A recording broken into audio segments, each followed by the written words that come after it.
দেশ বিদেশের অনেকেই দোয়া চাইছেন। জেলা প্রশাসনে বিশেষ করে আমাদের মোতাবাল্লিক ছাত্রী অসুস্থ দোয়া চাইছেন। ইসলামী বিশ্ববিদ্যালয়ের ভাইস চ্যান্সেলর আবু জাফর খান সাহেব দোয়া চাইছেন এবং সরকারি বেসরকারি পেশাজীবীরা দোয়া চাইছেন। আপনারা যারা এই বৃষ্টির মধ্যে আমাদের সাথে এই শেষ পর্যন্ত ছিলেন, আমি আপনাদের জন্য দোয়া করি, সবাই মোনাজাতে অংশগ্রহণ করে।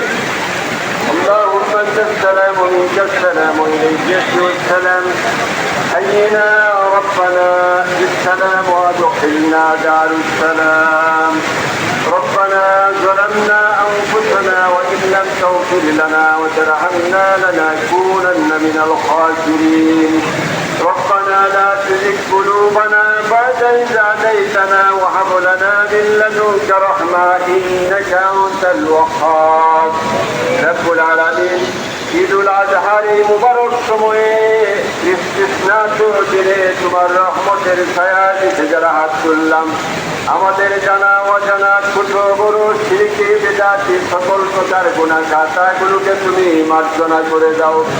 আল্লাহ তাআলা আমাদের বাবা যাদের দুনিয়া থেকে বিদায় হয়ে গেলেন, তাদের রূহগুলোকে তুমি জান্নাতুল ফিরদাউসের সাথে যুক্ত করে দাও।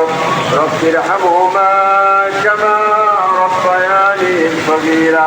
সুরাকিয়া ময়দানে জামাতের পিছনে যারা প্রশাসক, জেলা পরিষদের প্রশাসক, সদরের এমপি সহ যারা পুলিশ বাহিনী সহ যারা আল্লাহ তাআলা মেহনত করেছেন, সকলের মেহনতকে তুমি কবুল ও মঞ্জুর করে নাও। এই মাঠের যারা বাণী ছিলেন, দাতা ছিলেন, দেওয়ান মান্নান রাজ খান সাহেব সহ আল্লাহ যারা স্যাক্রিফাইস করেছেন, তাদের মেহনতকে তুমি কবুল এবং মঞ্জুর করে নাও।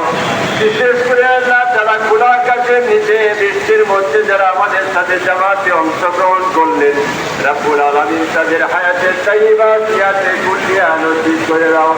আল্লাহ তাআলা বিভিন্ন হসপিটাল বাসাবাড়িতে যত রোগী রোগ যন্ত্রণায় ছটফট করতেছেন, আল্লাহ সবাইকে তুমি আরোগ্য করে দাও। আমাদের প্রবাসী ভাই বোনেরা যারা বিদেশে আছেন, আল্লাহ তাদের জানমাল সম্মানের নিরাপত্তার ব্যবস্থা করে দাও। আল্লাহ তাআলা আমাদের পিতা মাতা আত্মীয় স্বজন পাড়া প্রতিবেশী দেশবাসী যারা কবরবাসী, তাদেরকে তুমি মাগফিরাতের চাদর দিয়ে আবৃত করে দাও। আল্লাহ তাআলা নবীজি বলেছেন, বিদেশির হচ্ছে পুরস্কার প্রাপ্তির দিন।